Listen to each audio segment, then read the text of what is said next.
Good evening and thank you for joining us. Like so many teenagers, they were spending a Saturday at the mall. But tonight, one of them is fighting to keep her leg. The other is calling for Canadian authorities to bring her sister home. Today, our Stuart Greer spoke with the youngest of the two Canadians injured in the Nairobi mall siege. She describes how they survived and why the family now needs Ottawa's help.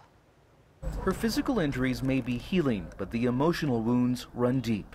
16-year-old Damon Abdi is haunted by the horrific scenes she has witnessed. I try not to think about it a lot. I've actually seen a lot of people died in front of me. Born and raised in Toronto, Damon and her 17-year-old sister, Fardosa, moved to Nairobi with their parents 4 years ago. And as they do most weekends, they were hanging out at the Westgate Mall on Saturday. The militants had struck just as the girls had finished shopping at the Nakumatt grocery store and were getting a bite to eat upstairs.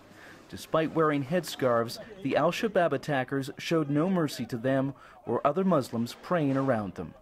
I don't think there was any kind of religion sparing. I think the people who did this just did it to cause bloodshed, to cause mayhem. I think they're inhumane. As they fled to the roof, they were spotted by one of the gunmen. Damon was shot in the leg and a grenade blast wounded her right hand, breaking a finger. But her sister Fardosa would suffer far worse injuries.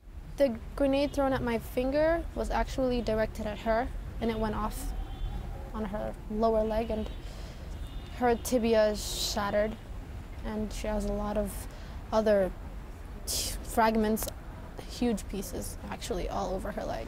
In the chaos and carnage, Damon escaped, but Fardosa lay unconscious and at first was overlooked by Kenyan troops storming into the mall.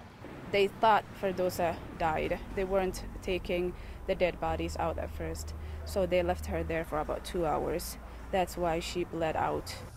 After several blood transfusions and 3 surgeries, Fardosa is now in critical but stable condition.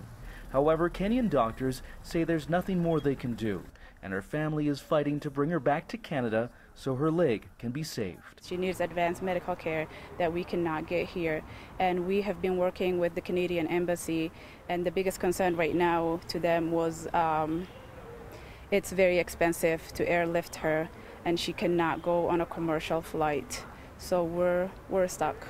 The NDP says the government should do what it can to get Fardosa to Canada. As a Canadian citizen, she should have the full support of her government. So hopefully they'll take the time to look at this situation and perhaps come back with a better resolution. Government sources say Ottawa is exploring options to get Fardosa back to Canada. The Distressed Canadian Fund could potentially cover the cost of a hefty air ambulance flight.